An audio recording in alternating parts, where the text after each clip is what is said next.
قیامت کے دن ایک دوسرے کے دشمن بن جائیں گے، لیکن جن کی دوستی اللہ کے لیے ہوئی وہ دوستی قیامت کے دن بھی قائم ہوگی۔ اور حدیث میں آتا ہے ایک بندہ جہنم کو جا رہا ہوگا، اچانک ایک شخص کو دیکھے گا جو جنت میں جا رہا ہے، رک جائے گا، کہا حضرت آپ نے مجھے پہچانا؟ کہا نہیں۔ کہا آپ کو شاید یاد نہیں، ایک مرتبہ میں نے آپ کو وضو کے لیے پانی دیا تھا، میں نے لوٹے سے آپ کو وضو کروایا تھا۔ وہ اللہ کا بندہ رک جائے گا، عرض کرے گا مالک میری وفا کا تقاضا یہ ہے کہ اتنی دیر تک جنت میں نہ جاؤں جب تک اپنے ساتھی کو نہ لے جاؤں۔ اللہ اس کی سفارش مان کر کے اس گناہگار کو جنت عطا فرما۔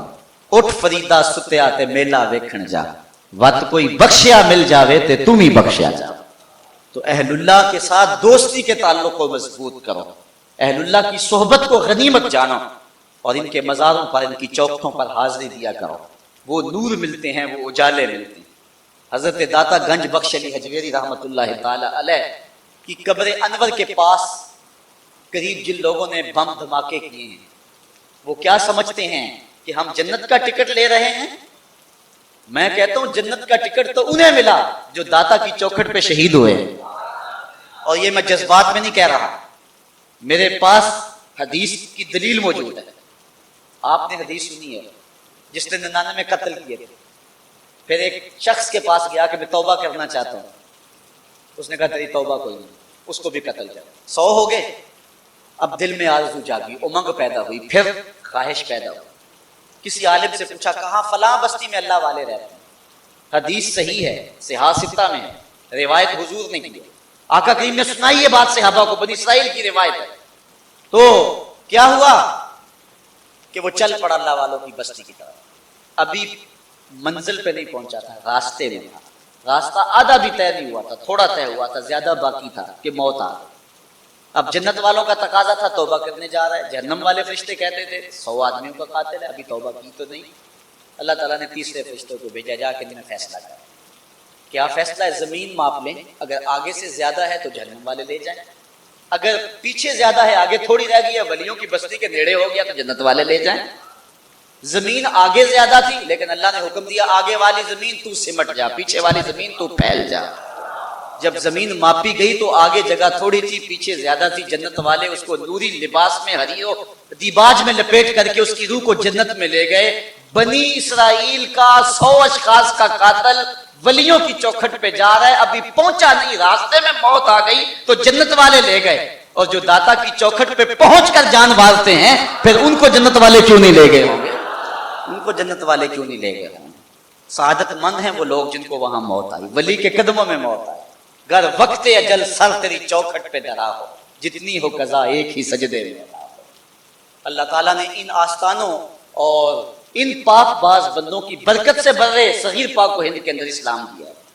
یہ خام خواہ کی ایک لڑائی ہے، برے صغیر کا مزاج یہ ہے کہ یہاں ہم اولیاء سے پیار کریں، اور میں نے یہ بات پچھلے دنوں میں جگہ جگہ کہی ہے کہ جو سادات آئے ہیں بیرون ملک سے، عرب سے، ان کو نکال کے باقی جتنی بھی برادریاں ہیں اپنا شجرہ نسب پڑھیں، 8ویں پشت میں نہیں تو 10ویں پشت میں، 10ویں پشت میں نہیں تو 12ویں پشت میں، یا منگل سنگھ ہوگا یا سنگل سنگھ ہوگا، کیونکہ ہم سب یا ہندوؤں کی اولاد ہے یا سکھوں کی اولاد ہے۔ یہ بزرگ آئے تھے جنہوں نے آ کے دین دیا، اور ایک ایک بزرگ نے 90 لاکھ کافروں کو کلمہ توحید پڑھایا۔ حد کر دی ان بزرگوں نے۔ قبال بھی کھڑا ہے حضور کی چوکھٹ پہ، حضرت داتا صاحب کی چوکھٹ پہ، اور کیا کہہ رہا ہے؟ سید حجویر مخدوم امم مرقد او پیر سنجر راہ حرم، اور آگے کیا کہتا ہے؟ خاک پنجاب از دمے او زندہ گشت، کہتا ہے پنجاب کی دھرتی کو جو زندگی ملی ہے ایمان کی تو وہ اس جو ہے وہ باوفا درویش کے قدموں کے صدقے سے ملی۔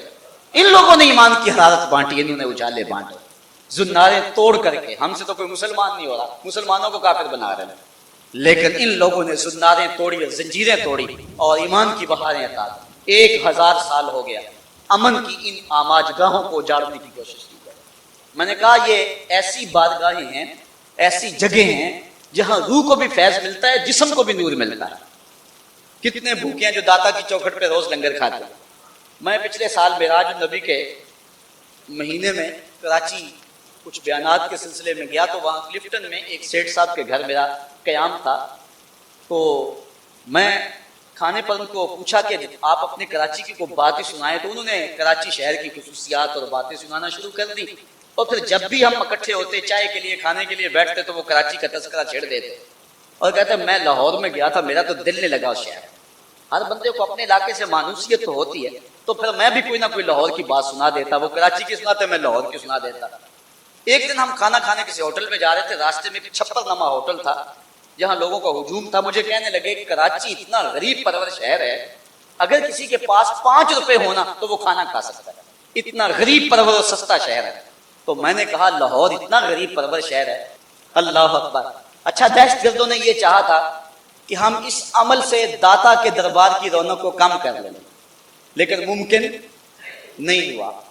مون مارکیٹ میں حادثہ ہوا, پورا مہینہ وہاں گاہک نہیں گئے. جس دکان میں بم پھٹتا ہے ادھر گاہک نہیں جاتا, ڈر لگتا ہے, خوف لگتا ہے. لیکن یہ تاریخ کا ریکارڈ ہے, ساری رات لوگ لاشیں اٹھاتے رہے اور فجر کی جب اذان ہوئی تو پوری مسجد نمازیوں سے بھری ہوئی. یہ ہے داتا کا بانک پن, یہ ہے ولیوں کی زندگی. فقیر نام تنا دا باہو قبر جنا دی جی دے. آپ بھی چلے جائیں, دن کو چلے جائیں, رات کو چلے جائیں, کڑکتی دوپہر پہ چلے جائیں, برستی بارش میں چلے جائیں, کرفیو لگا ہو یا ماشاء اللہ کا ماحول ہو, دفعہ 144 ہو یا عید کا دن ہو, چھٹی کا دن ہو یا ورکنگ ڈے ہو, ماحول میں سیاسی گرمی ہو یا کہ مندے کے دن ہو, جب بھی جائیں جس وقت بھی جائیں داتا کی چوکھٹ پہ ہجوم آج کا دیکھیں. یہ ہے بانک پن میرے داتا کی چوکھٹ کا, یہ ہے عروج میرے داتا کی چوکھٹ. فقیر نام تنا دا باہو قبر جنا دی جی دے. آپ کو موقع ملا ہوگا جہانگیر کے مقبرے پہ بھی جانا, وہاں دن کو بھی حسرتیں برستی ہیں, رات کو تو برستی برستی. وہاں قرآن پڑھنے والے لوگ نہیں ملیں گے, تاش کھیلنے والی ٹولیاں بیٹھی ہوں گی. وہاں تازہ پھول نہیں ہیں, جانوروں کی بھیڑیں ہیں. بالکل ملکہ نور جہاں کا مقبرہ ساتھ ہے. جب بادشاہ تخت پہ بیٹھتا وہ پیچھے بیٹھتی, بادشاہ کا کوئی فیصلہ اسے ناپسند ہوتا پیچھے سے کمر ٹھونکتی, بادشاہ فیصلہ تبدیل کرتا. جس کے اشارہ ابرو پہ ہندوستان کی تقدیر کے فیصلے لکھے ہوئے, آج اس کی قبر پہ بھی حسرتیں اور اندھیرا. ان کی بیٹی ہے زیب النساء, جس نے اپنے باپ سے چوری دیوان لکھا تھا, دیوان مخ. اس کا اپنا شعر اس کی لوہے مزار پہ لکھا ہے. بر مزار ماں غریباں نہ چراغے نہ گلے, نہ پرے پروانہ سوزت نہ صدائے بلبل. ہم غریبوں کی قبر پہ نہ کوئی چراغ جلانے آئے گا, نہ کوئی پھول ڈالنے آئے گا, نہ کسی بلبل نے گیت گانے ہیں اور نہ کسی پروانے نے پر جلانے ہیں. یہ راوی کے اس پار کی کہانی, اور اگر راوی کا کنارہ پار کر دے, یہاں تو لکھا ہے بر مزار ماں غریباں اور وہاں لکھا ہے گنج بخشے فیض عالم, مظہر نور خدا ناکساں را پیر کامل کامل آرا, والذین یؤذون المؤمنین والمؤمنات بغیر مقتصبوا فقد احتملوا بہتانا و اسما مبینا. کہا جو مومن مردوں اور مومن عورتوں کو اذیت دیتے ہیں, اللہ اکبر, اور اللہ تعالیٰ ان کے لیے سخت مذمت فرمائی. اور حضور کا یہ فرمان پھر سنیے, من عاد لی ولیا فقد آذنتہ بالحرب. جو ولی کے ساتھ دشمنی رکھتا ہے میرا اس کے ساتھ اعلان جنگ. اللہ ہمیں ولیوں کا نوکر ہے. صاحبو یہ سعادت مندی ہے. ملا رومی نے بڑی خوبصورت بات کہی. علامہ رومی کا ہمارے سے تعلق ہے نا, اقبال کے مرشد ہیں, اور اقبال نے یوں ہی مرشد نہیں مان لیا, اقبال نے بڑی محنت سے مرشد پکڑا ہے. کبھی وہ کہتا میں جو ہے وہ رازی کو مرشد بناؤں, کبھی کہتا تھا رومی کو بناؤں. عالم تھا نا, پڑھا لکھا تھا, فلسفی تھا. کبھی سوچتا استدلال کا شہنشاہ تو غازی ہے, اسی کشمکش میں گزری میری زندگی کی راتیں. کبھی سوز و ساز رومی, کبھی پیچ و تاب رازی. لیکن پھر آگے جا کے اقبال کہتا ہے نئے مہرہ باقی ہے نئے مہرہ بازی, جیتا ہے رومی ہارا ہے رازی. تو وہ رومی کہتے ہیں تو خدا خواہد کے پردہ کس درد میل شندر تانائے پاکاں براد. جب اللہ کسی کا راز فاش کرنا چاہتا ہے تو نیک بندوں کے لیے اس کے دل کے اندر تانا زنی پیدا کر دیتا ہے. اللہ ان پاک بندوں کی سنگت نصیب فرمائے. اللہ اپنی یادوں اور محبتوں کا سرمایہ دے. وآخر دعوانا ان الحمدللہ.